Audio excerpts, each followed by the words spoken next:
Gatotkaca yang memiliki julukan jago para dewa.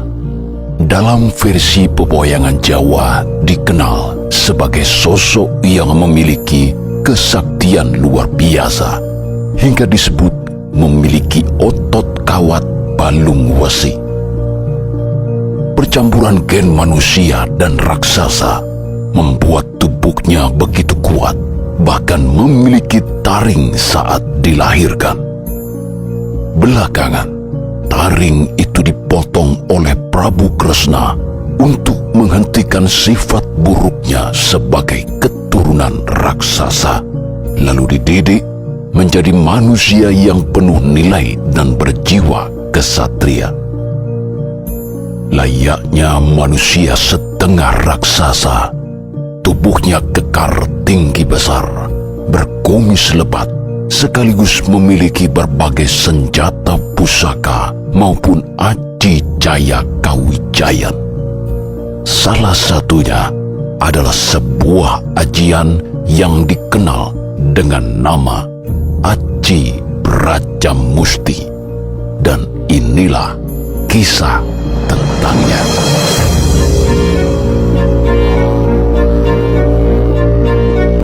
Ketika Prabu Arimba terluka parah dan sekarat setelah bertarung melawan Bratasena atau Rekutul, adik-adiknya yakni Arimbi, Brajadenta, Brajamusti, Brajalamatan, Brajawikalpa dan Kalapendana berkumpul di dekat tubuhnya.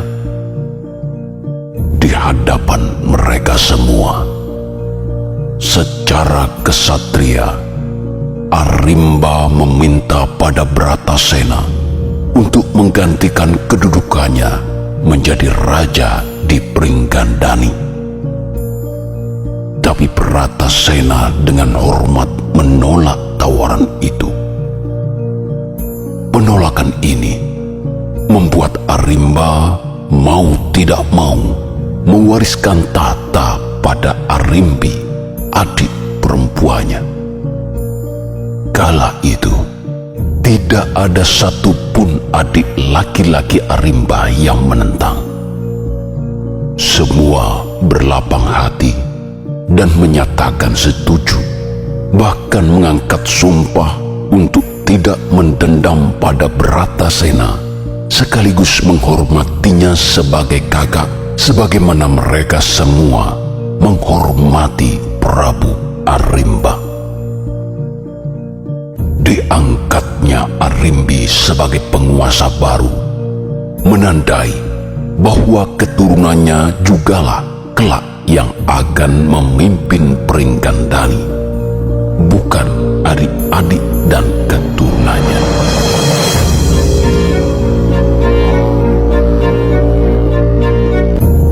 Sebagaimana semua tahu, seiring perjalanan waktu, putra laki-laki Arimbi dan Bratasena akhirnya lahir dengan nama Raden Tetuka.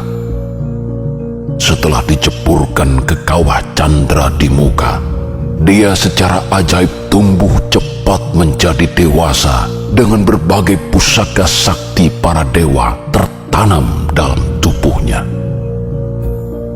Batara Guru kemudian mengganti nama Raden Tetuka menjadi Gatotkaca. Gatot artinya perkasa atau ulet, kaca artinya cermin. Maka Gatotkaca bermakna sesuatu yang perkasa dan bisa menjadi cerminan bagi siapa saja yang berkeinginan menjadi kesatria utama. Dialah juga yang berhak mewarisi kekuasaan Pringgandani hingga waktu itu pun akhirnya tiba.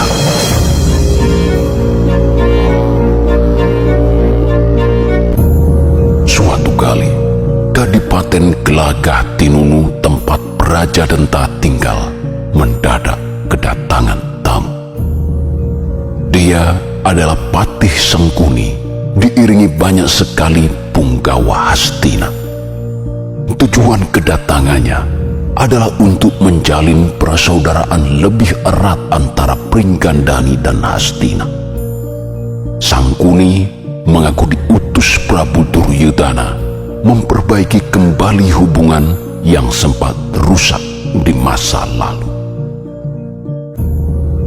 Nyuwun pangapunten, panjenengan salah alamat menyampaikan tujuan tersebut pada saya. Saya bukan Raja Pringgandani. Saya hanya sedang bertugas mewakili kakak saya Arimbi yang kebetulan saat ini tinggal di Kesatrian Unggul Pawenang bersama suami dan putranya Gatotkaca. Segala keputusan yang menyangkut urusan luar kerajaan, tetaplah kakak saya Arimbi yang memiliki wewenang. Saya benar-benar kagum dengan panjenengan. Menjalankan amanat dengan penuh tanggung jawab sekaligus rendah hati. Segala urusan negara panjenengan kerjakan hingga sisi meliknya, sehingga betul-betul mengenal Pringgandani luar dalam. Meski jabatan panjenengan bukan raja, kalau boleh saya menilai, sesungguhnya panjenenganlah pemimpin Pringgandani sejati, bukan kakak panjenengan Arimbi yang hanya sibuk mengurus suami dan anaknya saja.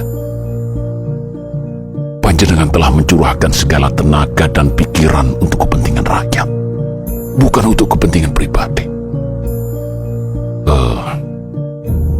Apakah panjenengan sedikit pun tidak merasa bahwa ketidakadilan sedang terjadi pada panjenengan? Loh, kenapa panjenengan berkata demikian, Paman Patih Sangkuni? Saya dan semua beraja saudara saya telah menyetujui bahwa tahta Pringgandani adalah hak kakak saya Arimbi dan keturunannya. Jikapun saya mewakili pemerintahan beliau, itu juga tidak akan lama, karena sesaat lagi keponakan saya Gatotkaca akan jumeneng ratu. Semuanya telah dipersiapkan dengan baik. Jadi saya menyarankan agar panjenengan datang kembali ke Pringgandani setelah Gatotkaca menjadi rajanya. Tujuan panjenengan datang kemari sangat baik. Pasti Gatotkaca suatu saat nanti akan menerimanya secara baik pula. Katakanlah pada saya yang sejujurnya Adipati Brajadenta. Ketika panjenengan mengatakan itu, saya merasakan ada getaran ketidakjujuran dalam perkataan panjenengan baru saja. Ada kekesalan yang tersimpan, namun panjenengan berusaha menutupinya di hadapan saya. Jujur sajalah, saya cukup pandai membaca yang tersirat. Apakah itu masih berhubungan dengan masa lalu? Apakah boleh saya tebak bahwa itu masih berkaitan dengan gugurnya Prabu Arimba? Panjenengan kesal karena Dewi Arimbi malah menikah dengan pembunuh Prabu Arimba dan menjadi pengkhianat keluarga, bukan? Jujur sajalah Adipati Brajadenta, tidak usah ditutup-tutupi, terbuka saja. Saya sangat memahami perasaan panjenengan. Loh, bagaimana panjenengan bisa tahu sedemikian tepat perasaan saya? Tentu saja Adipati, menjadi seorang patih di Hastina yang wilayahnya cukup luas tentu tidak mudah. Jika saya tidak memiliki kepandaian seperti itu, segala urusan pasti akan sangat lambat diselesaikan. Prabu Duryudana pasti sudah dari kemarin-kemarin memperhatikan jabatan saya sebagai patih Hastina. Iya, benar Paman. Saya memang menyimpan kekesalan demikian. Kala itu, saya ingin sekali menentang tapi tidak enak hati. Seluruh beraja mendukung keputusan kakak saya Arimba, sehingga saya pasti kalah suara. Saya hanya akan jadi satu-satunya yang menentang. Apalah saya dengan kekuatan yang tidak seberapa. Loh. Itulah artinya saudara seperti kami-kami ini, Adipati Brajadenta. Kita bisa saling membantu menemukan jalan keluar. Tidak ada kata terlambat jika panjenengan masih ingin memperbaikinya. Jangan merasa sendiri. Saya dan Hastina, khususnya Kurawa, akan membantu panjenengan habis-habisan menjadi Raja Pringgandani. Asalkan panjenengan sendiri memang punya niat kuat. Tidak usah khawatir atau ragu. Coba panjenengan renungkan. Dengan menjadikan Gatotkaca sebagai Raja Pringgandani, bukankah Pringgandani diam-diam sedang direbut Pandawa? Gatotkaca pastilah hanya akan menjadi boneka. Pandawa sekedar meminjam tangannya untuk mengobok-obok Pringgandani di kemudian hari.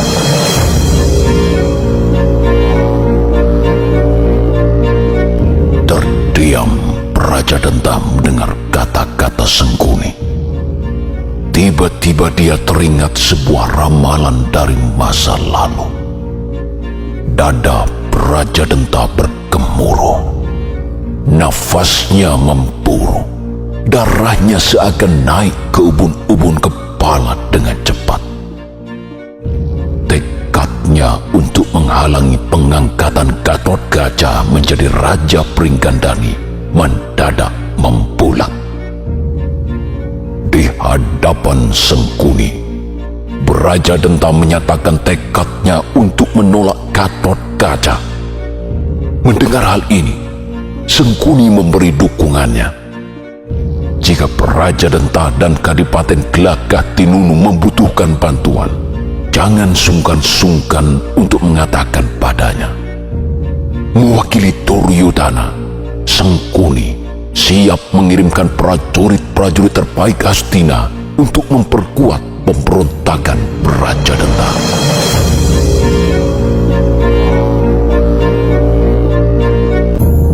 Seusai jamuan besar, Sengkuni dan para punggawanya berpamitan pulang. Tinggallah Brajadenta yang termangu sendirian. Teringat ayahnya Prabu Tremboko yang telah tiada. Namun itu tidak lama. Panglima Perang Pringgandani yang juga adalah saudara kembarnya sendiri, yakni Brajamusti, datang menghadap. Setelah memberi sembah, Brajamusti memberi kabar bahwa segala persiapan acara penobatan Gatotkaca menjadi raja di Pringgandani sudah selesai. Dia juga memberitahu bahwa Gatotkaca telah memutuskan status Brajadenta akan dinaikkan dari pemimpin sementara Pringgandani merangkap Adipati Gelagah Tinunu, dinaikkan menjadi Patih Pringgandani, mendampingi Gatotkaca sendiri. Brajamusti terkejut saat kakaknya itu justru menyambut kabar yang diberikan dengan penolakan.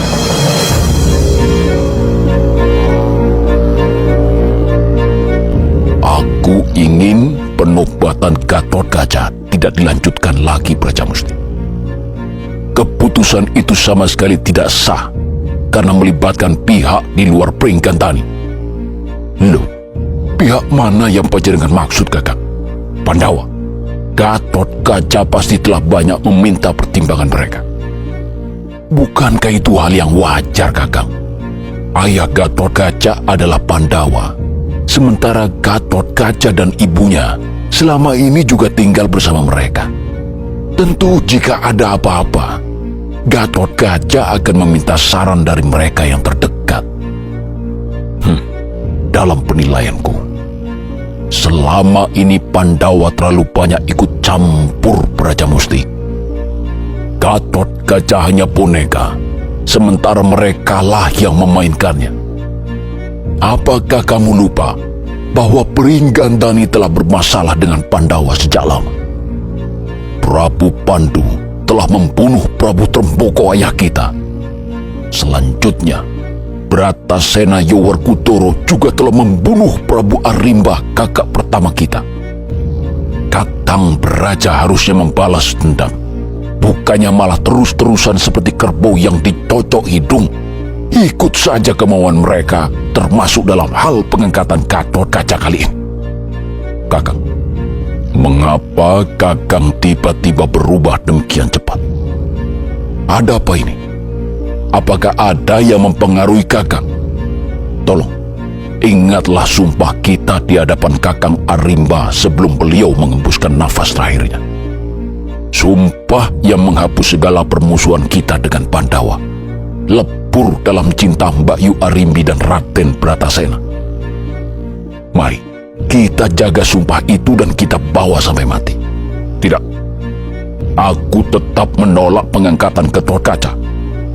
Justru kita seharusnya bersatu agar Pringgandani tidak mudah diobok-obok pihak lain. Kata-kata Kakang seperti mengarahkan tombak ke depan, tapi ujungnya terbalik. Saya tahu, baru saja panjenengan sedang ketamuan orang-orang Hastina. Pastilah mereka juga yang membuat Kakang mendadak berubah demikian. Kakanglah yang telah membiarkan Pringgandani diobok-obok dengan mudah oleh pihak luar. Welatala, lancang sekali mulutmu, Brajamusti. Aku ini kakangmu. Jangan menuduh sembarangan. Kamulah yang telah terbukti terpengaruh oleh para Pandawa. Sekali lagi aku tegaskan bahwa aku tetap menolak pengangkatan Gatotkaca. Kakang Brajadenta, keputusan Kakang ini layak disebut memberontak. Rani Pringgandani, yakni Dewi Arimbi, telah menyetujui pengangkatan putra laki-lakinya Gatotkaca untuk menggantikan kedudukannya.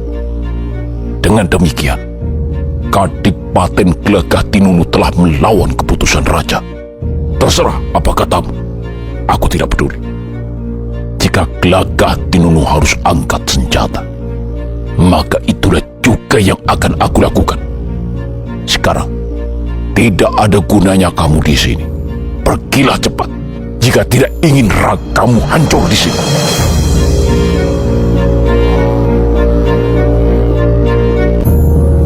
Brajamusti hanya geleng-geleng kepala. Tidak habis pikir, mengapa saudara kembar yang dianggapnya lebih tua itu begitu cepat berubah. Tanpa memberikan sembah, Brajamusti balik badan, berniat melaporkan pemberontakan Brajadenta pada kakaknya Arimbi. Di sisi lain, sebelum dinobatkan sebagai Raja Pringgandani, Gatotkaca memutuskan mendatangi Candi Prabu Tremboko terlebih dahulu, memberikan rasa hormat dan mengirim doa pada kakeknya yang telah tiada itu. Gatotkaca ingin mendapat restu karena bagaimanapun juga Prabu Tremboko telah berjasa bagi Pringgandani di masa lalu. Di tengah keheningan sabadi, Gatotkaca merasa tiba-tiba terlempar ke alam kosong. Di alam itu pula perlahan muncul sosok tinggi besar. Lama-lama semakin jelas perwujudannya, namun Gatotkaca sama sekali tidak mengenalnya. Nuwun sewu, panjenengan menika sinten? Wujudan kados raja, tapi memiliki wajah seperti raksasa. Akulah eyangmu yang baru saja kamu kirimi doa. Akulah wujud halus Prabu Tremboko Suwargi. Aduh, nyuwun pangapunten Eyang Prabu Tremboko. Ingkang wayah tidak mengerti. Semoga Eyang meluberkan samudra pangaksami kepada saya. Terimalah sembah bakti saya, sembah bakti ibu dan Popo Werkudara.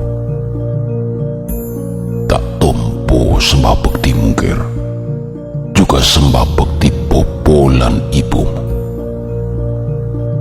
Ya, tidak apa-apa. Eyang mengerti karena kamu belum pernah bertemu dan melihat Eyang. Terus terang saja, Eyang senang dan bangga karena Arimbi akhirnya memiliki putra sepertimu. Satria bagus dan perkasa, tahu unggah-ungguh, tidak seperti umumnya sifat golongan raksasa. Melihatmu hari ini mengingatkan Eyang pada Kakang Prabu Pandu Dewonortoswargi, eyangmu dari pihak Popo. Yang ini adalah juga murid Prabu Pandu.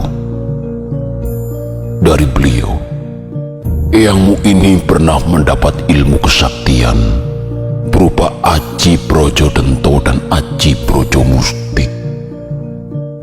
Kesaktian yang sungguh luar biasa dan tidak mudah untuk didapatkan. Bahkan akibat mempelajari ilmu itu, dari paha kiri dan kanan Eyang keluarlah dua bayi raksasa kembar. Kedua bayi itu lantas Eyang jadikan putra dan memberinya nama Brajadenta serta Brajamusti. Seperti kamu tahu, keduanya ialah pamanmu sendiri saat ini. Nah, demikian rupanya asal-usul paman Brajadenta dan Brajamusti. Sembah nuwun atas penjelasannya, Eyang. Saya datang ke sini tidak lain untuk memohon restu, karena saya sebentar lagi akan jumeneng ratu diwisuda sebagai Raja Pringgandani.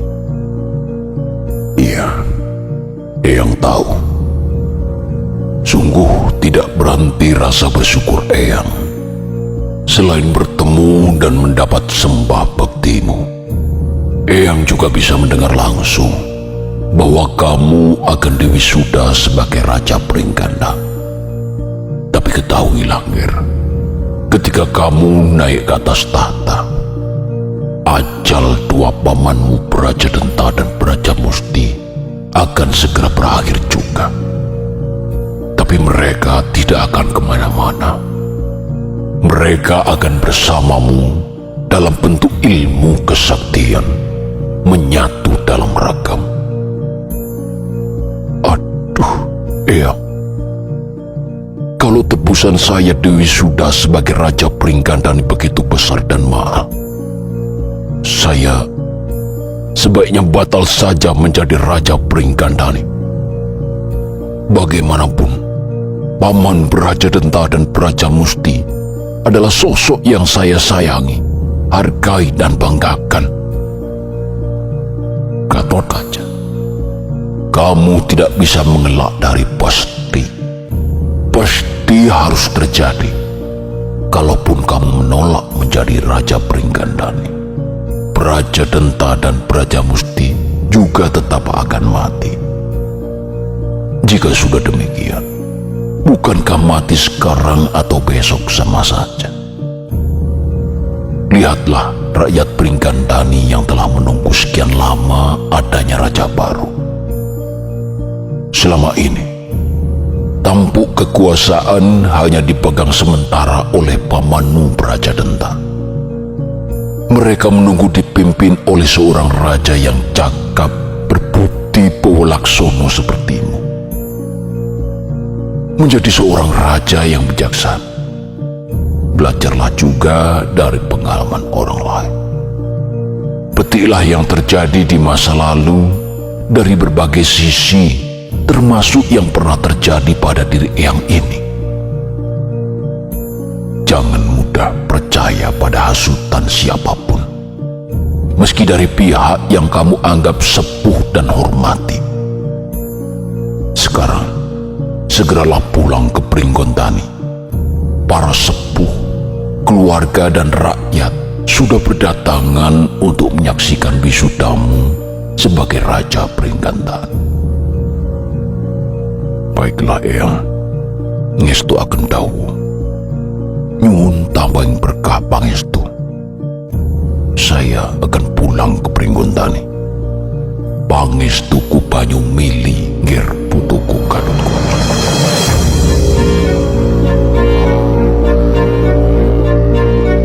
Pringgandani telah begitu riuh sejak wilayah tapal batas. Rakyat telah berdandan rapi menyambut kedatangan tamu dari berbagai mancanagari. Di Kedaton, Dewi Arimbi beserta Kadang Beraja tidak kalah repot. Mereka menjumpai tamu-tamu yang bertebaran di sana sini. Namun Gatotkaca tidak kunjung nampak di hadapan mereka. Ini menggelisahkan Prabu Kresna dan para Pandawa, sebab acara akan segera dimulai. Prabu Kresna meminta ayahnya Werkudara untuk mencari. Namun dia justru ganti meminta dua anaknya yang lain, yakni Antasena dan Antareja, untuk mencari kakaknya Gatotkaca. Baru saja mereka hendak pergi, Gatotkaca turun dari angkasa, memberikan sembah dan penghormatan pada tamu yang hadir, meminta maaf atas keterlambatannya. Gatotkaca mengatakan apa adanya, bahwa dia baru saja datang dari Candi Tremboko. Alasan ini membuat para hadirin justru kagum kepadanya, karena di tengah kesibukan acara, Gatotkaca tetap mengusahakan waktu untuk berdoa dan memberi penghormatan pada leluhurnya.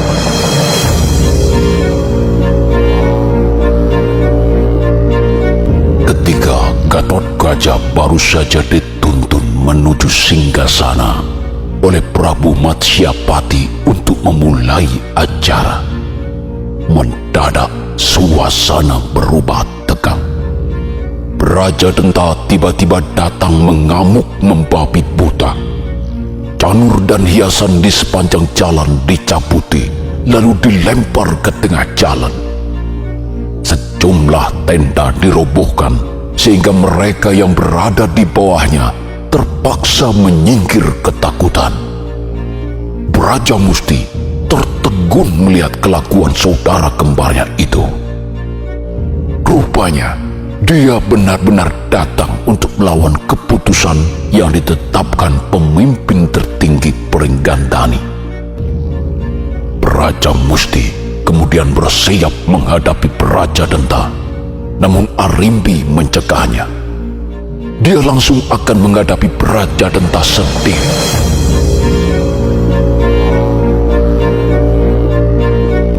Setelah merapal japa mantra, sosok Arimbi yang semula cantik jelita berubah ke wujud aslinya sebagai rasekshi. Dia langsung melompat cepat menghadang Braja Denta. Di hadapan Arimbi, Braja Denta memaki-maki memanaskan telinga. Dikatakannya, Arimbi adalah anak yang tidak tahu membalas budi orang tua, menjadi pengkhianat keluarga yang telah dikendalikan orang-orang Pandawa. Tentu saja Arimbi murka dan tanpa banyak bicara lagi menyerang Braja Denta. Pertarungan kedua kakak beradik pun terjadilah. Adu kesaktian mereka begitu menggetarkan sekelilingnya. Tidak ada yang berani memisahkan mereka. Semuanya sungkan, karena bagaimanapun juga itu urusan keluarga. Hanya dalam waktu singkat, pertarungan Arimbi melawan Braja Denta tergambar hasil akhirnya.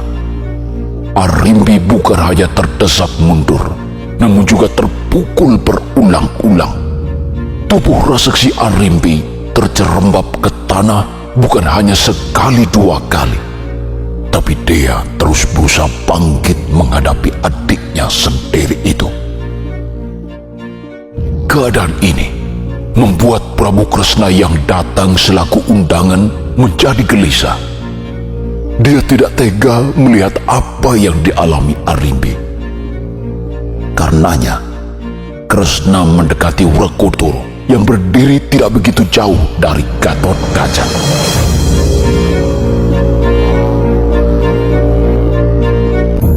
Wrekodara, sebagai suami, apakah kamu tidak kasihan melihat istrimu bertarung seperti itu? Apakah kamu tidak ingin membantunya?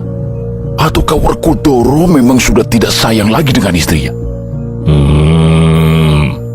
Kalau sayang tetap sayang.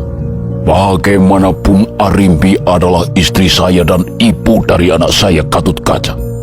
Tapi yang dihadapi Arimbi kali ini bukan musuh, melainkan adiknya sendiri. Perkelahian saat ini masalah perebutan warisan tanah dan tahta Pringgandani. Sebagai suami yang merupakan orang luar, tidak pantas kalau saya ikut campur. Selain itu, saya memang tidak pernah mau terlibat dalam urusan warisan seperti ini. Tidak penting bagi saya apakah tetap menjadi hak Arimbi atau Brajadenta. Buh Raitep, buh Raweruh, luweh, lulul. Sekali lagi Wrekodara, apakah kamu tidak tergerak untuk membantu istri mempertahankan dan memenangkan haknya atas warisan ini? Ingatlah, Prabu Tremboko Suwargi sudah menyerahkan hak tahta Pringgandani pada Arimbi istrimu. Saya tetap tidak mau ikut campur soal warisan. Nanti, kalau misal Arimbi sampai mati gara-gara persoalan ini, saya juga rela. Saya anggap itu sudah menjadi pilihan Arimbi. Tapi kalau Brajadenta cari masalah dengan saya di luar soal warisan, jelas akan saya ladeni tanpa pikir panjang lagi. Wah. Gatotkaca, tidakkah kamu lihat betapa besar pengorbanan ibumu Dewi Arimbi untuk memuliakan putranya agar bisa menjadi raja di Pringgandani? Dia belani sampai seperti itu. Sekarang, kenapa kamu hanya diam kendangan tenggul saja, sementara ibumu bertarung mati-matian di luar sana? Tadah tetuko wo Prabu Kresna. Saya sebetulnya bingung dan bimbang. Bagaimana mungkin saya menghadapi musuh ibu yang juga pada kenyataannya adalah paman saya sendiri, Brajadenta? Gatotkaca, dulu memang begitu. Brajadenta adalah adik ibumu, ya pamanmu. Tapi karena kelakuannya yang memberontak, seharusnya tidak lagi kamu anggap paman. Dia sudah menjelma sebagai musuh negara. Ini adalah ujian pertamamu sebagai calon raja yang akan segera wisuda. Seorang raja tidak boleh ragu membela negaranya, siapapun juga yang akan dihadapinya. Gatotkaca, ambillah tanggung jawabmu. Jangan hanya terbawa perasaan dan memikirkan kepentingan pribadi.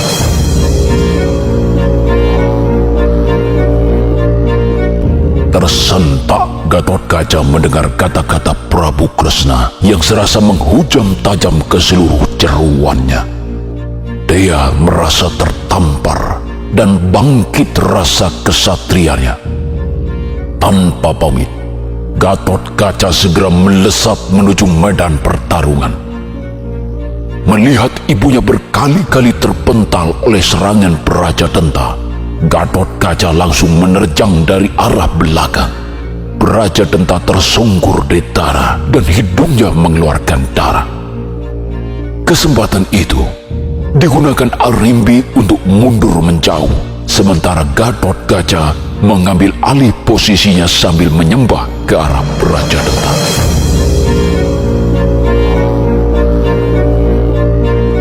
Ngaturaken sembah pangabekti Paman Brajadenta, ugi nyuwun agunging pangaksami karena telah menyerang paman dari belakang. Semua saya lakukan karena tidak sampai hati melihat ibu kesakitan berkali-kali oleh serangan paman. Sehebat apapun ibu melawan, sudah jelas bukan tandingan paman. Mohon maaf, berhentilah menghambur-hamburkan kemarahan. Jika paman Praja Denta memang menginginkan tanah dan tahta Pringgandani, saya rela menyerahkannya sekarang juga, paman. Wila ta'ala, Gatot Kaca. Sosok seperti inikah yang akan bertahta di kerajaan Pringgandani? Kesatria lemah beginikah yang akan disuyuti rakyatnya? Belum keluar setetes pun keringat, belum babak belur kulitnya, tapi sudah menyerah. Gatot Kaca, aku, Adipati Praja Denta, tidak sudi menerima belas kasihan dari bocah sing turung ilang pupuk lempuyangi. Kalau kamu merasa kesatria, ayo bertarung sampai salah satu dari kita ngadang-ngadang jadi batang. Mari kita buktikan siapa yang paling pantas menjadi raja di Pringgandani. Kalau kamu takut dan memilih menjadi pengecut, segera bunuh dirilah di depan pamanmu ini. Biar semua melihat bahwa calon rajanya tidak lebih dari seorang pecundang. Lawan aku, Gatot Kaca. Ku pecahkan dadamu jadi dua. Iya.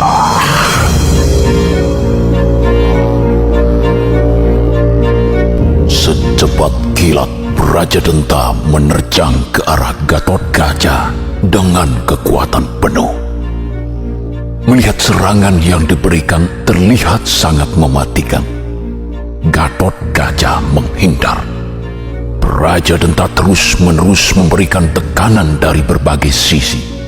Tapi anehnya, Gatot Kaca sama sekali tidak pernah melancarkan balasan. Dia hanya berkelit dan menangkis semata. Gemas karena merasa dipermainkan, Praja Denta mengeluarkan kesaktian andalannya, yakni Lepur Saketing. Ajian yang mampu menghancurkan Gatot Kaca hingga berkeping-keping tidak berbentuk lagi. Melihat Gatot Kaca terancam jiwanya, Praja Musti langsung masuk ke arena. Tanpa meminta izin lebih dahulu, dia menyusup masuk ke tangan kiri Gatot Kaca. Gatot Kaca kaget merasakan hawa panas mendadak merasuk telapak kirinya, membuat seluruh urat-uratnya menegang. Secara spontan, dia mengibaskan tangan kiri itu ke depan. Bersamaan itu pula, Praja Denta begitu dekat di depan batang hidungnya. Tangan kiri Gatot Kaca tidak sengaja menghantam dadanya. Tubuh Praja Musti terlempar keluar dari telapak kiri, menabrak keras tubuh Praja Denta hingga mencipta suara gemeretak memecahkan gendang telinga. Hanya dalam sekedip mata, tubuh raksasa Praja Denta dan Praja Musti ambruk ke tanah. Raga mereka remuk dan patah seluruh tulangnya. Keduanya tewas seketika.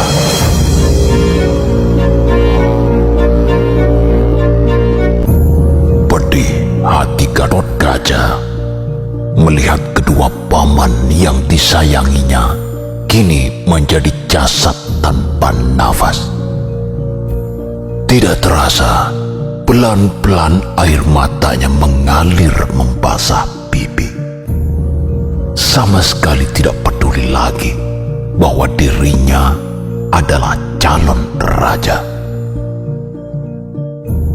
Gatot Kaca terus tenggelam dalam duka, sampai-sampai tidak menyadari bahwa di hadapannya kini telah berdiri sukma kedua pamannya, Praja Denta dan Praja Musti. Ketika Praja Denta menyebut namanya, Gatot Kaca tergagap. Buru-buru menyembah dan mengungkap penyesalannya pada dua penampakan itu. Paman Praja Denta dan Paman Praja Musti, maafkan saya yang telah membuat semuanya ini terjadi. Sayalah penyebab paman berdua akhirnya gugur. Kalau boleh mengulang kembali, biarlah saya yang mati dan paman berdua yang lenggah sekeco sebagai pemegang tahta Pringgandani. Gatotkaca putraku, kamu tidak perlu bersedih, apalagi menyesal atas kematian kami. Telah jauh-jauh hari kami ketahui adanya ramalan tentang waktu kematian kami sendiri.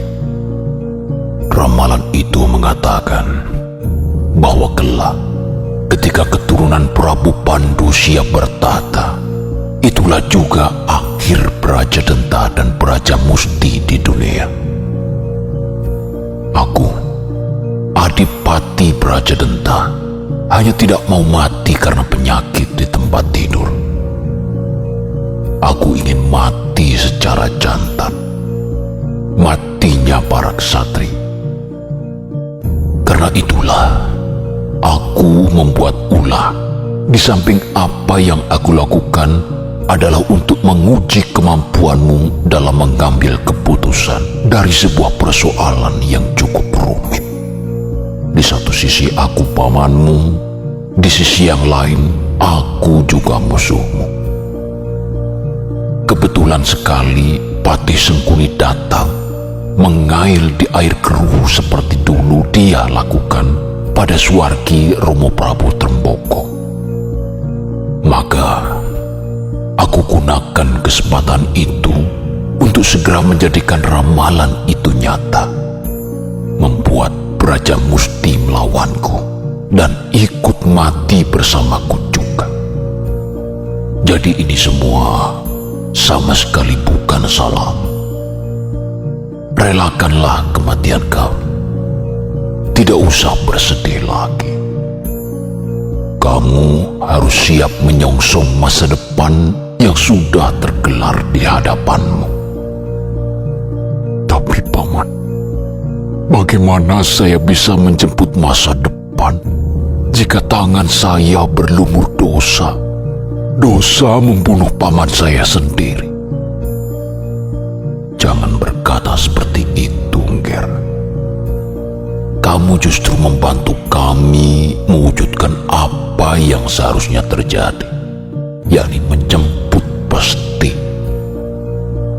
Sekarang, waktunya Adi Brajamusti kembali mancing di telapak tangan kiri.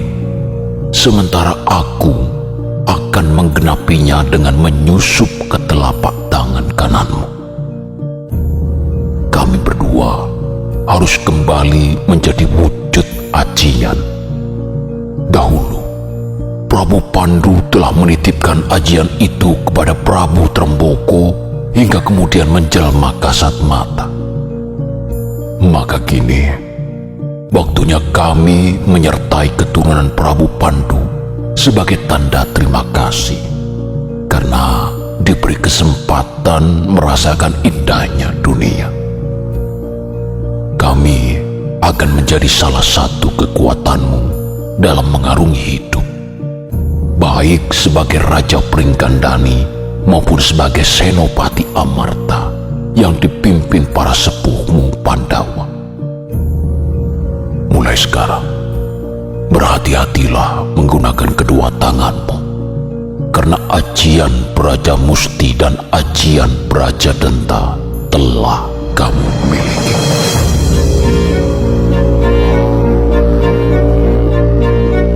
Belum sempat Gatotkaca berbicara lebih jauh, Suksma Brajadenta dan Brajamusti melesat masuk ke tangan kanan dan kirinya. Sesaat, jari jemarinya terasa panas seperti disengat sesuatu. Urat-uratnya menegang dan keringatnya berlelehan. Mata Gatotkaca nyaris melotot menahan nyeri. Namun rasa itu perlahan-lahan memudar. Urat-uratnya tak lagi mengeras, kembali seperti semula. Gatot Kaca menarik nafas dalam-dalam, serasa lepas dari beban yang demikian berat. Hari itu, Gatot Kaca Jumeneng Ratu sah berada di atas tahta Pringgandani menggunakan nama Prabu Purubaya, sementara pamannya Braja Lamatan diangkat sebagai patih dengan nama Patih Prabakesa. Jabatan Panglima Perang Pringgandani diserahkan pada pamannya yang lain, yakni Braja Wikalpa dengan nama Arya Prabagati, sementara urusan Kedaton ditangani oleh pamannya Kala Pendana.